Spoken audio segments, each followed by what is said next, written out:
اللہ کے نبی صلی اللہ تعالیٰ علیہ وسلم ارشاد فرماتے ہیں مجھے ڈر ہے اس بات کا کہ 5 چیزوں میں کسی ایک میں تم مبتلا نہ ہو جاؤ۔ حضور جس صحابی کو یہ نصیحت کر رہے ہیں 5 چیزیں ایسی ہیں جس میں اگر تم مبتلا ہو گئے تو اللہ کا عذاب دیکھو گے اور بارشیں رک جائیں گی، بارش کو روک لیا جائے گا۔ پوچھا گیا یا رسول اللہ صلی اللہ علیہ وسلم وہ 5 چیزیں کیا ہیں؟ توجہ چاہتا ہوں میرے عزیز و غور سے۔ سب سے پہلی چیز میرے آقا صلی اللہ علیہ وسلم فرماتے ہیں کہ جب کھل کر کے اعلانیہ طور پر گناہ ہونے لگ جائیں، اوپنلی سب کچھ کیا جانے لگ جائے، تو یہ اللہ کے عذاب کو دعوت دینے والا پہلا عمل ہے۔ انٹرنیٹ کی دنیا پر آج دیکھیں بھرے ہوئے ہیں، نوجوانوں کی سب سے زیادہ مصروفیت آج کس کام میں ہے؟ ان کو ریلز بنانے ہیں۔ کن کاموں کے ریلز بنانے ہیں؟ کوئی فائدے کے، کوئی نفع کے؟ نہیں، لڑکیاں بھی اسی میں مصروف ہیں، لڑکے بھی اسی میں مصروف ہیں۔ وہ مسلسل اپنی ننگے پن کا، اپنے عیاشی کا اظہار کرنا چاہتے ہیں تاکہ پوری قوم دیکھے۔ اور یہی تو بات میرے آقا صلی اللہ علیہ وسلم نے فرمایا، جب فحاشی اعلانیہ ہونے لگ جائے، اوپنلی ہونے لگ جائے۔ اور ایک حدیث میں نے اس سے قبل بھی آپ کے سامنے ذکر کیا تھا، 3 چیزیں میرے آقا صلی اللہ علیہ وسلم نے فرمایا تھا، 3 چیزیں جب تم دیکھ لو تو زمین کے اوپر رہنے سے زمین کے نیچے رہنا بہتر ہے۔ مطلب کیا ہے؟ قبر میں چلے جانا بہتر ہے۔ وہ 3 چیزوں میں حضور ایک پاک صلی اللہ علیہ وسلم نے یہ فرمایا تھا کہ جب علماء علم والے دیانتداری چھوڑ دیں، حق بولنا چھوڑ دیں، وہ مداہنت کرنے لگ جائیں، نمبر 1۔ نمبر 2، مالدار لوگ جب بخیل ہو جائیں، کنجوس ہو جائیں۔ نمبر 3، جب عورتیں بے حیا ہو جائیں، بے پردہ ہو جائیں، حضور فرماتے ہیں پھر زمین کے اوپر کوئی خیر نہیں ہے، زمین کے نیچے چلے جانا چاہیے۔ زمین کے اوپر کوئی خیر نہیں ہوگا۔ یہ 3 چیزیں حضور نے فرمائی تھی، اسی میں سے ایک چیز میں یہ آپ کے پاس عرض کر رہا ہوں۔ 5 ایسی چیزیں میرے مصطفیٰ کریم صلی اللہ علیہ وسلم نے فرمائی کہ ان میں سے اگر مبتلا رہے تم تو اللہ کا عذاب آئے گا۔ اور اللہ کا عذاب ایک طریقے کا یہ بارش کا رک جانا، سبزوں کا نہ اگنا، مال میں ہمیشہ کی بے برکتی کا ہونا، یہ سب چیزیں اللہ کے عذابات میں سے ہیں۔ کرائسس آ گئے، لوگ کہتے ہیں کرائسس کیا ہے؟ کہیں اچانک سے تو کوئی گرتا نہیں ہے، یہ اللہ تعالیٰ کی پکڑ ہے۔ کئی لوگوں کو دیکھا، بڑے بڑے لوگ اچانک کسی مصیبت کی وجہ سے گر جاتے ہیں۔ کورونا کے وقت کروڑ پتی ہو گئے، کتنے معاملات ایسے دیکھنے کو آئے۔ وبا پھیل گئی، بیماریاں پھیل گئیں، بڑے بڑے طاقتور لوگ ڈھہ گئے۔ آج کے اس میں وہ 5 چیزوں میں سے ایک یہ بتایا کہ جب گناہ کھل کر کے ہونے لگ جائیں، اعلانیہ ہونے لگ جائیں، اور قرآن میں اللہ فرماتا لا يحب اللہ الجہر بالسوء من القول، اللہ تبارک و تعالی کسی بری چیز کو ظاہر کرنے کو پسند ہی نہیں فرماتا۔ اللہ تعالیٰ ہرگز یہ پسند نہیں کرتا کہ کوئی بری چیز اوپنلی کرے۔ گناہ کس سے نہیں ہوتے؟ خطائیں کس سے نہیں ہوتی ہیں؟ خطائیں، گناہ جب ہو جاتے ہیں تو انسان یہ سوچتا ہے کہ اس پر پردہ پڑا رہے، یہ چھپی رہے چیزیں۔ لیکن کوئی بندہ اگر آ کر کے بتاتا ہے میں سود خور ہوں، میں نے 4 عورتوں سے زنا کر لیا ہے، معاذ اللہ رب العالمین، کوئی اگر آ کر کے بتائے فلاں کی چوری میں نے کی ہے، تو وہ اپنے گناہوں کا اظہار کر رہا ہے اور مخلوق کو گواہ بنا رہا ہے اپنے گناہوں کا، دوسروں کو اپنے گناہوں پر گواہ بنا رہا ہے۔ اور اللہ قرآن میں فرماتا ہے ہرگز اللہ پسند نہیں فرماتا۔ اچھا، چھپے ہوئے گناہ کچھ ایسے ہوتے ہیں جو بندے اور خدا کے درمیان راز ہوتے ہیں، جس وقت مولا چاہے اس کو بخش دے، کسی کو پتہ بھی نہ چلے، اللہ تعالیٰ معاف فرما دے۔ لیکن بندہ جب سارے لوگوں کو گواہ بناتا ہے اپنے گناہوں کا، سب کو بتا دیتا ہے کہ میں یہ ساری چیزیں کیا ہوں، تو پھر وہ عدل کے حساب کے تخت پر لایا جائے گا۔ عزیزان گرامی، پہلی چیز یہ۔ دوسری، میرے آقا صلی اللہ تعالی علیہ وسلم نے ارشاد فرمایا بارش کے رکنے کے اسباب میں سے اعلانیہ گناہ ہونے لگ جائے. دوسرے نمبر پر لوگ جب اپنی زکوٰۃ کے مال کو دبا کر کے رکھیں، زکوٰۃ نہ دی جائے، زکوٰۃ مستحقین تک نہ پہنچتی ہو تو اللہ تعالیٰ بارش کو روک لیتا ہے. آج کے دور میں بھی یہی حالات ہیں. لوگوں کو صرف اپنے مال کا 2.5% نکالنے میں اتنی کھجلی ہوتی ہے، اتنا درد ہوتا ہے، 1000 ہیلے بہانے کرنے لگ جاتے ہیں زکوٰۃ بچانے کے لیے. سوچو، وہ ارحم الراحمین، وہ خلاق کائنات، وہ رزاق حقیقی جس نے پائی پائی تمہیں دیا ہے، اگر وہ چاہتا تو آپ کے مال کا آدھا پورا زکوٰۃ میں دینے کا حکم دیتا کہ 50% تم رکھو، 50% اللہ کی راہ میں دے دو. اللہ نے یہ حکم بھی نہیں دیا. نہ یہ فرمایا کہ 100 کمائے ہو تو 25 اللہ کی راہ میں دے دو، 75 تم رکھ لو. یہ بھی نہیں. یہ بھی حکم نہیں دیا کہ 100 کمائے ہو تو 10 اللہ کی راہ میں دے دینا، 90 تم رکھ لینا. نہیں. حیرت کی بات ہے، اللہ کا حکم ہے کہ 100 کمائے ہو تو صرف 2.5 روپیہ دے دینا، باقی پورا تم رکھو. صرف 2.5 روپیہ، 2.5%. اس کے لیے آنا کانی اتنی ہوتی ہے. دیکھا جائے تو یہ سارے جتنے ٹیکس ہیں اس میں سب میں کم ہے. جی ایس ٹی ہو، تمہارے انکم ٹیکس ہو، جتنے ٹیکس ہیں، ارے 5% سے لے کر کے 28% تک کے ٹیکس ہیں،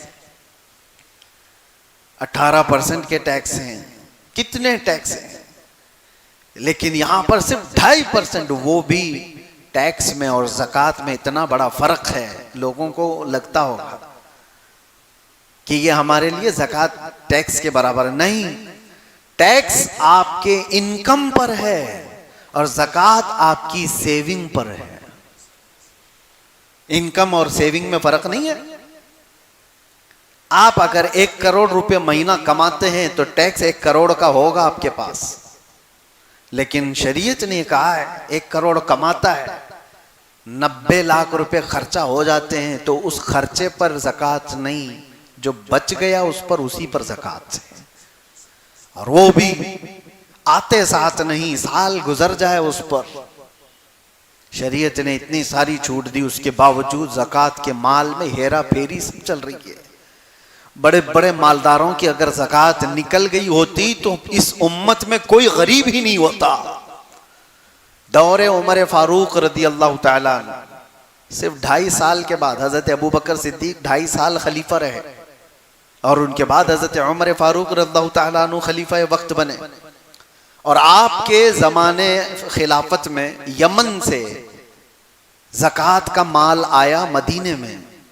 وہاں جو گورنر تھے صحابی رسول، انہوں نے زکوٰۃ جو لوگوں نے جمع کی تھی وہ سب جمع کر کے مدینے بھیجا، اور مدینے کے فقراء اور مساکین کو تقسیم کرنے کے لیے فرمایا. تو حضرت عمر فاروق کے پاس جب یہ زکوٰۃ کا مال آیا تو آپ نے یہ کہہ کر کے واپس بھیجا کہ جس جگہ کی زکوٰۃ نکلی ہے وہاں کے فقیروں کو پہلے دیا جائے، وہاں کی ضرورت مندوں میں تقسیم کر دو، پھر اگر بچ جائے تو مدینے بھیج دینا. جب یہ مال واپس یمن گیا تو وہ صحابی رسول جو گورنر تھے، انہوں نے دوبارہ امیر المومنین کے پاس یہ مال یہ کہہ کر کے بھیجا کہ حضور یمن میں سب کو تقسیم ہو گیا، یہاں پر کوئی لینے والا باقی نہیں ہے، اس لیے مدینے بھیجا. دوبارہ آ گیا. اب مدینہ طیبہ میں جب یہ زکوٰۃ آئی، حضرت عمر فاروق رضی اللہ تعالیٰ عنہ نے فرمایا دیکھو یمن میں سب تقسیم ہو چکا، اب مدینے آئی ہے، جو حقدار لوگ ہیں مستحقین ہیں وہ آئیں. 3 دن تک اعلان ہوتا رہا، مدینے کی گلیوں میں زکوٰۃ لینے والا کوئی نہیں تھا، زکوٰۃ دینے والے سب تھے، لینے والے نہیں رہ گئے تھے. وجہ کیا تھی؟ شرم و حیا سے نہیں لے رہے تھے، ایسا نہیں، سب کیپیبل تھے، سب زکوٰۃ ادا کرنے والے ہو چکے تھے. یہ نظام کیسے آیا؟ یہ وہی صحابہ ہیں مدینے میں جو میرے آقا کے زمانے میں اتنے غربت کے شکار تھے کہ ایک کھجور کی گٹلی پر پورا دن گزارا کرتے تھے. ایک پیالہ دودھ پر 70 صحابہ سیراب ہو جاتے تھے. لیکن دور فاروقی آنے تک وہ اتنے مالدار ہو چکے تھے کہ لینے والا کوئی نہیں تھا، اب سب دینے والے ہو چکے تھے۔ یہ زکوٰۃ کا نظام اسلام نے اس طرح بنایا تھا کہ غربت کو ختم کر کے سب کو برابری کا حق دیا جائے۔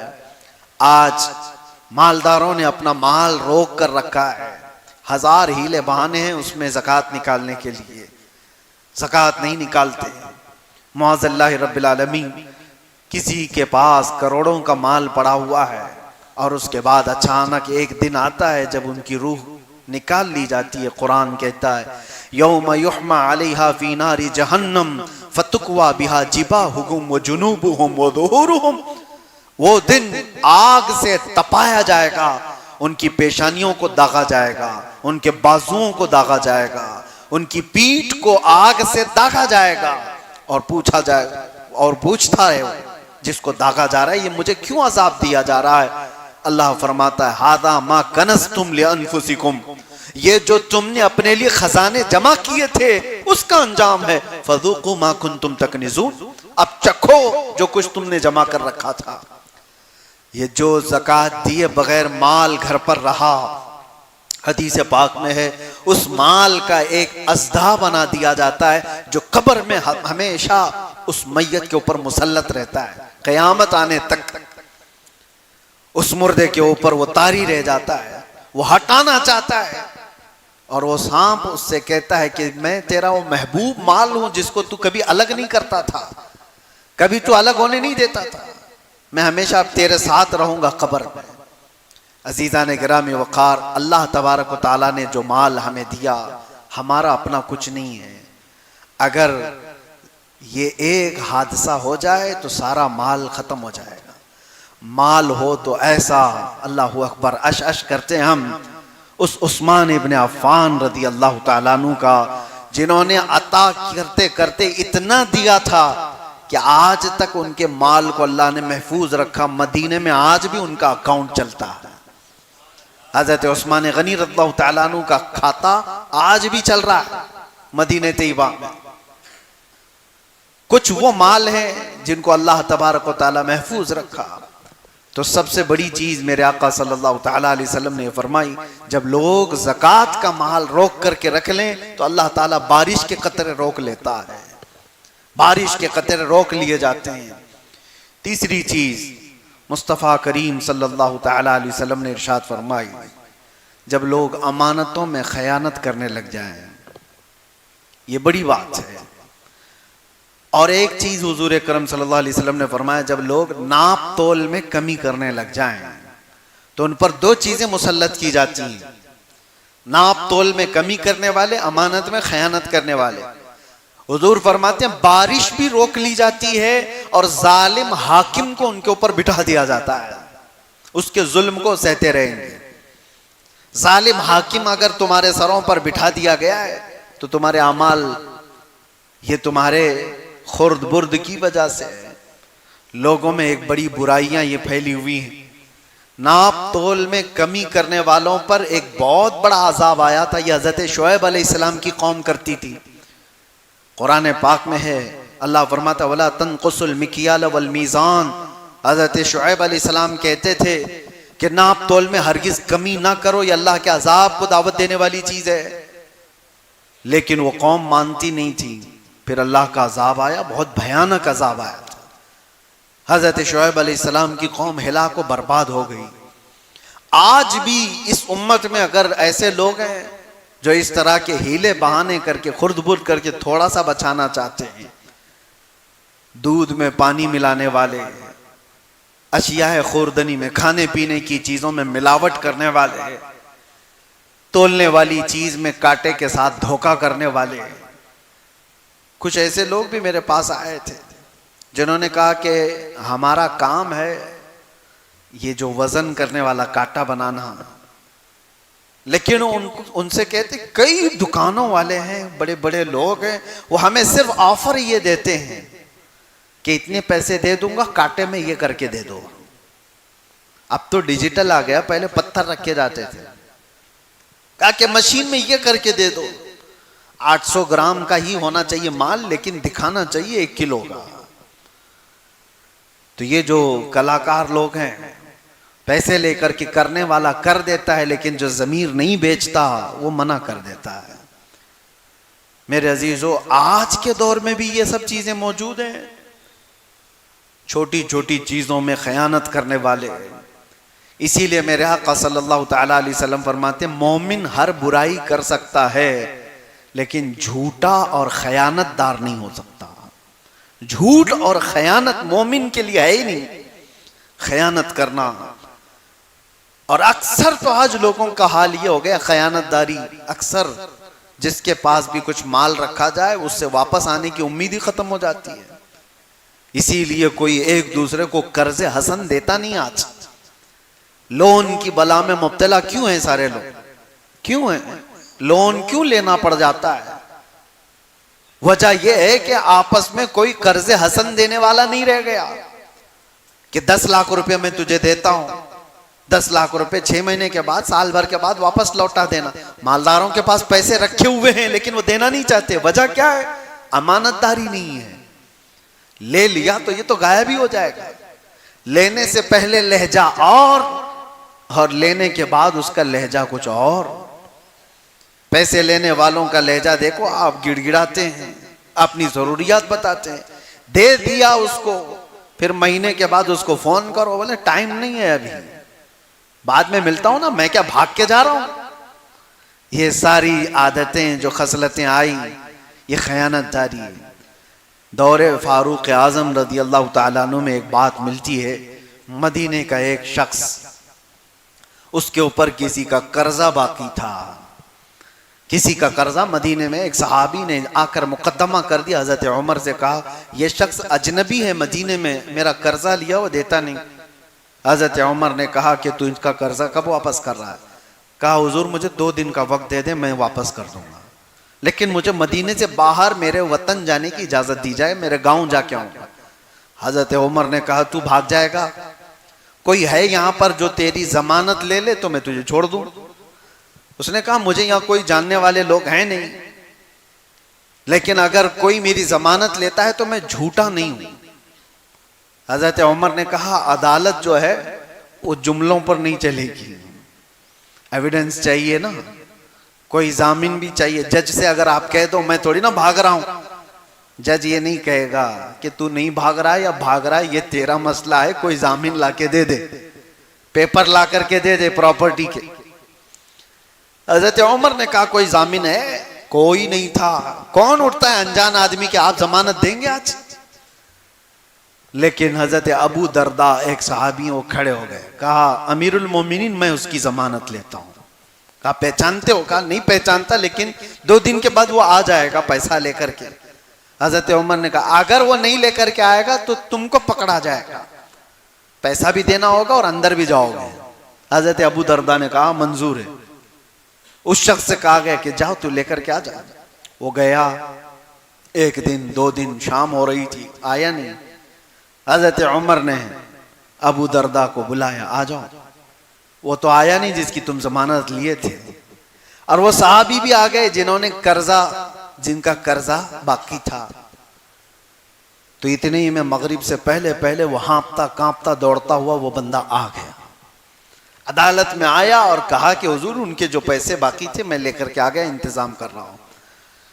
اتنا کرنا تھا کہ وہ صحابی رسول جن کا قرضہ باقی تھا وہ کھڑے ہو گئے، کہا امیر المومنین اللہ کی عزت کی قسم میں آپ کے سامنے گواہی دیتا ہوں کہ اس بندے کا قرضہ میں نے معاف کر دیا، مجھے واپس نہیں چاہیے، میں نے معاف کر دیا۔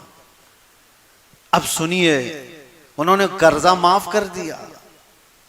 اب حضرت عمر نے ان تینوں سے ایک سوال کیا۔ پہلے یہ شخص سے کہا تو چلا گیا تھا، بھاگ گیا تھا، تیرا گاؤں بھی نہیں معلوم، تو کہاں کا رہنے والا، پیسہ لے کر کے چلا گیا ہوتا تو تجھے پکڑنے میں بڑی دقت آ سکتی، یا تو چھپ چھپا کر کے رہ سکتا تھا، آیا کیوں اپنے ٹائم پر؟ توجہ ہے مسلمانوں۔ وہ شخص کہتا ہے امیر المومنین میں چاہتا تو بھاگ کر چلا جاتا، لیکن واپس اپنے وعدے کے مطابق اس لیے آ گیا کہ بعد کو کوئی آنے والا یہ نہ کہہ دے کہ محمد کے غلام دھوکے باز ہوتے۔ میرے نبی صلی اللہ علیہ وسلم تک کوئی کہہ نہ دے کہ ان کے غلاموں میں وعدہ خلافی ہے، اس لیے میں واپس آ گیا، وعدہ کیا تھا تو پورا کر دیا۔ حضرت عمر رضی اللہ تعالیٰ عنہ نے ابو درداء صحابی سے پوچھا کہ آپ تو جانتے نہیں تھے، اس کو کیسے ضمانت دے دی؟ انہوں نے کہا امیر المومنین میری تمنا یہ تھی کہ انجان ہے لیکن ہے تو مسلمان، ہے تو مسلمان، کوئی تو اس کی ضمانت نہیں لے رہا تھا، میں بھی نہ لیتا تو دل میں یہ خیال آیا کہیں بعد کو دوسری قومیں یہ نہ کہہ دیں کہ محمد کے غلاموں میں اب لوگوں سے ہمدردی کرنے کا جذبہ بھی ختم ہو گیا، لوگ یہ نہ کہہ دیں کہ لوگوں سے ہمدردی کا جذبہ ختم ہو گیا، اس لیے میں کھڑا ہوا اس کی ہمدردی میں۔ اور وہ قرض خواہ صحابی سے پوچھا آپ نے ابھی کیوں معاف کر دیا، پہلے تو معاف کر سکتے تھے؟ انہوں نے کہا پہلے اس کے بارے میں اتنا نہیں معلوم تھا، لیکن اپنے وعدے کے مطابق برابر آ جانے والا شخص میرے نبی کا سچا غلام، میں نے اپنا قرضہ اس لیے معاف کر دیا کہ لوگ کل کو یہ نہ کہیں کہ محمد عربی کے غلاموں میں معاف کرنے کا جذبہ ختم ہو گیا ہے۔ تینوں کا ایک ہی مشن تھا کہ حضور پر کوئی انگلی نہ اٹھائے۔ عزیزان گرامی وقار، امانت صحابہ اکرام میں اس طرح کی تھی کہ وہ وقت کا بھی لحاظ رکھتے تھے اور لوگوں کا بھی لحاظ رکھتے تھے۔ کیا آج یہ معاشرے میں بات آ سکتی ہے؟ اور حضور پاک صلی اللہ تعالیٰ علیہ وسلم نے فرمایا جب امانت میں لوگ خیانت کرنے لگ جائیں تو سمجھ لو کہ بارش روک لی جاتی ہے، اور ناپ تول میں کمی کرنے لگ جائیں تو بارش روک لی جاتی ہے۔ اور علم کے سلسلے میں بھی فرمایا گیا جب علم ختم ہو اور جہالت عام ہونے لگ جائے تو یہ بازار گناہوں کا ہے، یہاں اب علم کی طلب کسی کو نہیں ہے۔ اب علم کی طلب کہاں ہے کس کو؟ ہر کوئی اپنے اپنے زندگی میں مگن ہے، وہ انٹرنیٹ کی دنیا کا شاگرد ہے۔ آج سب گوگل کے شاگرد ہیں، سب انسٹا فیس بک کے شاگرد ہیں، ہاتھوں میں اللہ کی کتاب کب آئی تھی پتہ ہی نہیں ہے، حدیث رسول کب پڑھا تھا یہ پتہ ہی نہیں ہے۔ جو کچھ بھی آج ڈیپینڈنٹ ہیں وہ صرف موبائل پر ہیں، انٹرنیٹ کی دنیا پر ہیں۔ سچ بتاؤ اپنے ضمیر پر ہاتھ رکھ کر کے ان ہاتھوں کو دیکھو، پوچھو آخری بار کب قرآن اٹھایا تھا، آخری بار کب حدیث رسول اٹھایا تھا، کوئی کتاب پڑھا تھا؟ علم کی طلب ختم ہو گئی، جہالت ہمارے معاشرے میں عام ہو گئی ہے۔ عزیزان گرامی وقار، یہ سارے وہ اسباب ہیں جس کی وجہ سے بارشیں روک لی جاتی ہیں۔ میں نے سورہ نوح کی آیت تلاوت کی تھی، علاج بھی تو سنتے جائیں، یہ تو اسباب ہیں، علاج کیا ہے؟ سیدنا نوح علیہ السلام فرماتے ہیں فَقُلْتُ اسْتَغْفِرُوا رَبَّكُمْ إِنَّهُ كَانَ غَفَّارًا، لوگوں سے آپ نے فرمایا کہ یہ سارے اسباب اگرچہ ہیں گناہ وغیرہ سارے جو اللہ کے عذاب کو دعوت دیتے ہیں، اگر یہ چیزیں ختم کرنا ہے تو اپنے رب کی بارگاہ میں جلدی سے استغفار کرو، استغفر اللہ ربی من کل ذنب واتوب الیہ۔ یہ ایک شخص حضرت حسن بصری کے پاس آیا، کہا کہ بارش نہیں ہے، قحط پڑ گیا ہے، آپ نے فرمایا استغفار کرو۔ اور پھر ایک شخص آیا، اس نے کہا میری اولاد نہیں ہے، آپ نے کہا استغفار کرو اللہ بیٹے دے دے گا۔ پھر ایک شخص آیا، اس نے کہا میرے باغیچے ہیں اور وہ سب سوکھنے پر آ گئے ہیں، آپ نے کہا استغفار کرو۔ لوگوں نے پوچھا تین الگ الگ لوگ آئے، اب تینوں کو استغفار کرنے کا ہی فرما رہے ہیں۔ آپ نے یہی آیت پڑھی جو سورہ نوح کی میں نے پڑھی ہے، فرماتے اللہ فرماتا ہے استغفروا ربکم انہ کان غفار، اپنے رب سے استغفار کرو بے شک وہ غفار ہے۔ اور جب کوئی استغفار کرتا ہے تو اللہ کیا کرتا ہے؟ یرسل السماء علیکم مدرارا، خوب جھما جھم ان پر بارشیں برساتا ہے، وَيُمْدِدْكُمْ بِأَمْوَالٍ وَبَنِينَ، اور ان کو بڑے مال سے اور ان کو اولاد سے اللہ مدد فرماتا ہے۔ تیسری چیز وَيَجْعَلْ لَكُمْ جَنَّاتٍ وَيَجْعَلْ لَكُمْ أَنْهَارًا، اللہ ان کو ہرے بھرے باغیچے دیتا ہے اور خوبصورت میں بہتی ہوئی نہریں عطا کرتا ہے۔ جب کوئی استغفار، اگر آپ لوگوں کو مفتی سلمان اظہری صاحب کا یہ بیان اچھا لگا ہو تو ہمارے چینل کو سبسکرائب کریں اور بیل آئیکن کو دبائیں اور لائک بھی ضرور کریں۔ السلام علیکم ورحمۃ اللہ وبرکاتہ، ملتے ہیں اگلی ویڈیو میں۔